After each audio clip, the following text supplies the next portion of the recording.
ఎందుకంటే మీరు చూసే ఉంటారు, ఒకవేళ న్యాయం చేసి ఉంటే మీ అందరి ముందు నేను కూర్చోాల్సిన అవసరం లేదు. అట్ ద సేమ్ టైము నిన్న ఇంకొక విషయము ఏంటంటే వాళ్ళు చూపించినట్టుగా, జోగి రమేష్ గారు చూపించినట్టుగా ఒక వీడియో అయితే చూపించారు. ఏంటంటే వసంత కృష్ణ ప్రసాద్ గారింటికి వాళ్ళు వెళ్ళారని చెప్పి, అది దొంగచాటుగా వీడియోలు తీసుకొని దాన్ని ప్లే చేయాల్సిన అవసరం లేదు. ఎందుకంటే నన్ను అడిగితే నేనే చెప్పేదాన్ని, నువ్వు వెళ్ళావా అమ్మా అని అంటే అవును వెళ్ళాననే చెప్తాను. న్యాయం కోసం వెళ్ళాను, ఆయన న్యాయం చేసి ఉంటే, ఆయనే సెట్ చేసి ఉంటే కరెక్ట్గా అన్యాయం చేయకుండా నాకు నేను ఎందుకు వెళ్తాను? వసంత కృష్ణ ప్రసాద్ గారి దగ్గరికి వెళ్ళాను, దానికి ముందు కూడా ఇంకొకసారి వెళ్ళాను. ఎందుకంటే నాకు న్యాయం చేయాలి, నాకు న్యాయం కావాలి, నాకు అన్యాయం జరిగింది అని చెప్పి ఆ ప్లేస్లో వసంత కృష్ణ ప్రసాద్ కాకపోతే లోకల్గా ఆ ప్లేస్లో ఎవరు ఉంటారో వాళ్ళ దగ్గరికి వెళ్తాను. వాళ్ళ తమ్ముడు ఉన్నా వెళ్తాను, వాళ్ళ అన్నయ్య ఉన్నా వెళ్తాను, ఎవరున్నా వెళ్తాను. అదే విధంగా ఆయన ఇంకా నాకు ఎంతో రెస్పెక్ట్ ఇచ్చి, అమ్మ ఇక్కడ ఆడపిల్లవి కాబట్టి నువ్వు ఇక్కడ ఎంతో మంది ఉంటారు, మనం ఇంటి దగ్గర కూర్చొని మనం మాట్లాడుకుందాము, దీన్ని నువ్వు వీలైనంత తొందరలో బయటపడాలమ్మా, నువ్వు ఇంకా ఈ కోర్టులు కేసులు అనుకుంటూ నీకు న్యాయం కావాలి అని చెప్పి ఇట్లా నువ్వు ఫైట్ చేయాలి అనుకుంటే ఖచ్చితంగా ఇది చాలా టైం టేకింగ్ ప్రాసెస్. నువ్వు తొందరగా సెట్ చేసుకొని నువ్వు ఇంకొక లైఫ్ని స్టార్ట్ చేసుకోవాలి అని చెప్పి మమ్మల్ని సర్ది చెప్పడానికే చూశారు. And at the same time అతని సొంత బాబాయ్ అయిన జోగి రమేష్ గారి సొంత బాబాయ్ అయిన వెంకటేశ్వర్లు గారిని కూడా ఆ రోజు మమ్మల్ని ఇంటికి రమ్మని చెప్పిన రోజు ఆయనను కూడా పిలిపించారు, మాట్లాడారు.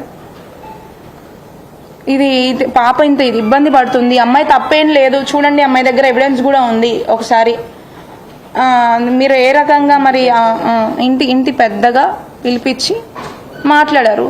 ఆయన కూడా చెప్పింది ఏంటి, వెంకటేశ్వర్లు గారు కూడా నాకు వాళ్ళతో సంబంధం లేదండి, వాళ్ళని చెప్పినా వినే పరిస్థితుల్లో లేరు, అమ్మాయికి అయితే ఖచ్చితంగా అన్యాయం జరిగింది, కానీ నేను దీంట్లో నేను ఇన్వాల్వ్ అవ్వదలుచుకోవట్లేదు, ఎందుకంటే నేను చెప్తే వినే స్థితిలో లేరు కాబట్టి ప్రొసీడ్ అవ్వమని చెప్పండి వాళ్ళని, ఎందుకంటే నేను ఇన్వాల్వ్ అయినా అమ్మాయికి న్యాయం జరగకపోవచ్చు అని చెప్పి వాళ్ళ సొంత బాబాయ్ వెంకటేశ్వర్లు గారే చెప్పారు. అండ్ ఇంకొక విషయం ఏంటంటే, దానికి ముందు మేము 22 జూన్ 2026కి మేము అంటే 24 జూలై 2026కి ఎఫ్ఐఆర్ ఫైల్ చేశాము. బట్ 22 జూలై 2026 1 మంత్ ముందు మేము సిపి గారి దగ్గర ఇదే విషయాన్ని, ఇదే ఎఫ్ఐఆర్ తీసుకొని కంప్లైంట్ ఇచ్చాము. కంప్లైంట్ ఇచ్చినప్పుడు సిపి గారి దగ్గరికి వెళ్ళి కంప్లైంట్ ఇవ్వగానే ఆయన కూడా దానికి ఏవేవైతే సెక్షన్స్ ఉంటాయో నా దగ్గర ఉన్న ఎవిడెన్స్ చూసి ప్రొసీడ్ అవ్వండి అని చెప్పి సిపి గారికి దాన్ని కన్వర్ట్ చేయడం జరిగింది. ఆ కన్వర్ట్ చేయడం నెక్స్ట్ రోజు వచ్చి ఎస్హెచ్ఓ దగ్గర కంప్లైంట్ ఫైల్ చేయండి అని చెప్పి చెప్పడం జరిగింది. ఆ 1 డే గ్యాప్లోనే మేము మాతో ఒక లాయర్ ఉన్నారు, మా లాయర్ ద్వారా మీడియేషన్ చేసి లేదు మీరు సిపి దగ్గర కంప్లైంట్ ఇప్పుడే ఫైల్ చేయకండి, మీరు ఎఫ్ఐఆర్ ఫైల్ చేయకండి, దీన్ని మనము లోపలే సామరస్యంగా సెట్ చేసుకుందాం అని చెప్పేసి మా లాయర్ ద్వారా మాకు ఒక ఏమంటారు ఒక ఇంటిమేషన్ ఇచ్చారు. అదేంటంటే మనము సజ్జల గారి దగ్గర అసలు మేము అప్పుడు కూడా వెళ్దామని అనుకోలేదు. వాళ్ళు ఒకవేళ జోగి రమేష్ గారు మళ్ళీ పిలిచి మళ్ళీ మాట్లాడదామంటే మేము వెళ్ళదలుచుకోలేదు, ఎందుకంటే ఆయన మీద మాకు నమ్మకం లేదు.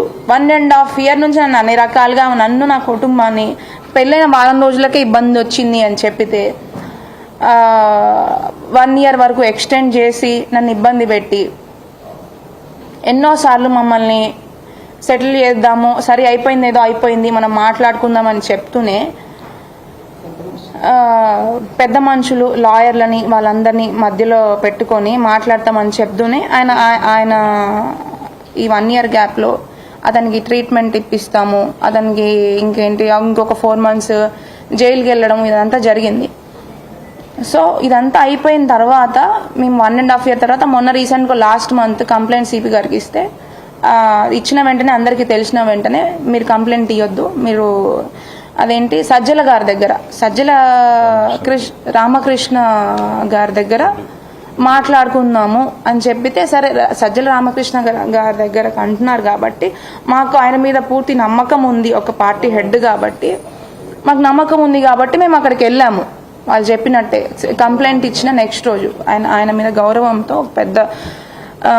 ఒక పెద్దగా మమ్మల్ని పిలిచారు కాబట్టి మేము వెళ్ళాము.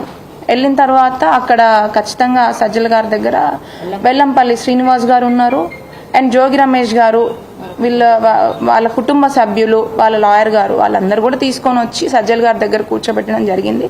మేము మాట్లాడాము. అక్కడ కూడా సజ్జల గారు లేదమ్మా నువ్వు ఆడపిల్లవు కదా, మళ్ళీ కోర్టులు ఈ కేసులన్నీ వెళ్తే నీకేమొస్తుంది, అంత టైం టేకింగ్ ప్రాసెస్ అదంతా కూడా మేము అక్కడ కూడా నేను ప్రతి ఒక్క వీడియో నాదేం తప్పు లేదండి, అయినా కూడా మమ్మల్ని ఇట్లా ఇబ్బంది పెడుతున్నాడు 1.5 years నుంచి, ఇంకా మేము విసిగిపోయాము అని చెప్తే నేనున్నానమ్మా, నీకు ఖచ్చితంగా న్యాయం జరుగుతుంది అని చెప్పేసి అక్కడ మాట్లాడడం జరిగింది ఒక రోజు వాళ్ళందరినీ కూర్చొని. మరి ఆ విషయము నిన్న జోగి రమేష్ గారు ఎందుకు మెన్షన్ చేయలేదో నాకు తెలీదు. అది నేను అక్కడికి ఏ ఉద్దేశంతో అయితే వెళ్ళాను సజ్జల రామకృష్ణ గారి దగ్గరికి, వసంత కృష్ణ ప్రసాద్ గారి దగ్గర కూడా అదే విధంగా వెళ్ళాను. అక్కడికి ఎందుకు వెళ్లాల్సి వచ్చిందంటే సజ్జల రామకృష్ణ గారి దగ్గరికి వెళ్ళిన తర్వాత ఒక 2 days దీన్ని మ్యూచువల్కి చేసుకుందాము, సరే అయిపోయింది ఏదో అయిపోయింది, కూర్చుందాం మాట్లాడుకుందాం అని చెప్పారు. మేము వెయిట్ చేసాము, 2 days వెయిట్ చేసాము, 10 days వెయిట్ చేసాము. కంప్లైంట్ ఇచ్చిన తర్వాత 1 month వెయిట్ చేసాము. 1 month వెయిట్ చేసిన తర్వాత కూడా as it is Jogi Ramesh గారు 1.5 years నుంచి మేము మ్యూచువల్కి వస్తాము, మేము సెట్ చేసుకుంటాము దీన్ని బయటికి రాకముందే అని చెప్పి ఏ విధంగా అయితే చెప్పారో అదే పద్ధతిని వాళ్ళు సజ్జల గారి దగ్గరికి వెళ్ళిన తర్వాత కూడా కంటిన్యూ చేశారు. సో దాని తర్వాత నాకు అక్కడ కూడా దాని తర్వాత ఇంకొక విషయం కూడా చేశానండి. నేను జగన్ గారి ఆఫీస్ దగ్గర కూడా వెళ్ళడం జరిగింది. నేను అక్కడికి వెళ్ళిన తర్వాత మాకు న్యాయం జరగట్లేదు సజ్జల గారి దగ్గర అని చెప్పేసి అక్కడ కూడా ఆఫీస్కి వెళ్ళడం జరిగింది. బట్ మేము కలవలేకపోయాము. అక్కడ కూడా వెళ్ళేసి మాకు ఇట్లా అన్యాయం జరిగింది అని చెప్పేసి చెప్పుకుందాం అనుకుని మాకు ఆ ఛాన్స్ రాలేదు. సరే ఇక్కడ న్యాయం జరగట్లేదు, ఎందుకంటే జోగి రమేష్ గారు చెప్పిన మాట మీద మళ్ళీ కూడా నిలబడట్లేదు, ఇంకా మాకు చేసేది ఏం లేక మేము మళ్ళీ కూడా 24th July 2026 ఇబ్రహీంపట్నం పోలీస్ స్టేషన్లో ఎఫ్ఐఆర్ ఫైల్ చేయడం జరిగింది. ఎందుకంటే ఇంకొక విషయం, ఈ ఎఫ్ఐఆర్ ఫైల్ చేసే ముందు నేను ఒక ఇంపార్టెంట్ విషయం చెప్దాం అనుకుంటున్నాను మీ అందరికీ. పెళ్ళయింది నాకు 28th May 2025. అయితే పెళ్ళైన 2 monthsకే నా మీద null and void case Rajiv వేయడం జరిగింది. దానికి అసలు అంటే వాళ్ళు నిన్న చెప్తున్నారు కదా, వాళ్ళిద్దరి మధ్యలో మనస్పర్ధలు వచ్చాయి, వాళ్ళు ఏవో అయినాయి అని చెప్పి. వాళ్ళు మనస్పర్ధలు వస్తే అసలు ఆ ప్రాబ్లమ్స్ ఏంటి, అసలు నేను చేసిన తప్పేంటి? వాళ్ళు పెళ్ళైన 2 monthsకే అసలు నా మీద డైవర్స్ ఫైల్ చేయాల్సిన అవసరం ఏముంది? మరి డైవర్స్ ఫైల్ చేస్తుంటే అది ఖచ్చితంగా వాళ్ళ తండ్రికి తెలియకుండా అయితే చేయరు కదా. వాళ్ళ తండ్రి హెల్ప్తోనే, ఖచ్చితంగా వాళ్ళ కుటుంబ సభ్యుల హెల్ప్తోనే 2 monthsకి డైవర్స్ ఫైల్ చేయాల్సిన అవసరం ఏముంది నా మీద? నేను ఇంట్లో ఉండంగానే.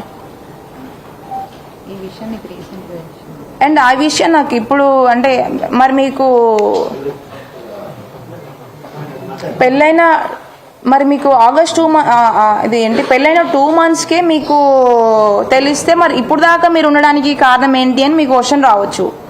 నాకు ఈ ఆగస్ట్లో null and void divorce file చేశారనే విషయము నాకు రీసెంట్గా తెలిసింది. అది ఎప్పుడంటే 1 year అంటే వాళ్ళకి ఏంటంటే 2 monthsలో డైవర్స్ ఫైల్ చేసింది వాళ్ళ నా మీద. అది కోర్ట్ అనేది డిస్మిస్ చేసింది. ఎందుకంటే దాంట్లో వాళ్ళు రాసిన అలిగేషన్స్ అనేది తప్పు కాబట్టి, నేను సరిపడిన ఆధారాలు దానికి సూటబుల్ థింగ్స్ దాంట్లో లేవు కాబట్టి కోర్టే దాన్ని డిస్మిస్ చేసేసింది. కాబట్టి వాళ్ళు అంటే ఇది 1 year తర్వాతనే ఖచ్చితంగా వేయాలి అని చెప్పేసి వాళ్ళకి క్లియర్గా అర్థమైపోయింది. నల్ అండ్ వాయిడ్ అని అంటే అది 1 year లోపు వేసుకునే అదనమాట. దానికి తగ్గ ఆధారాలు లేవు కాబట్టి దాన్ని డిస్మిస్ చేసి 1 year తర్వాత వాళ్ళు కేసు ఫైల్ చేయడం జరిగింది. సో ఈ గ్యాప్లో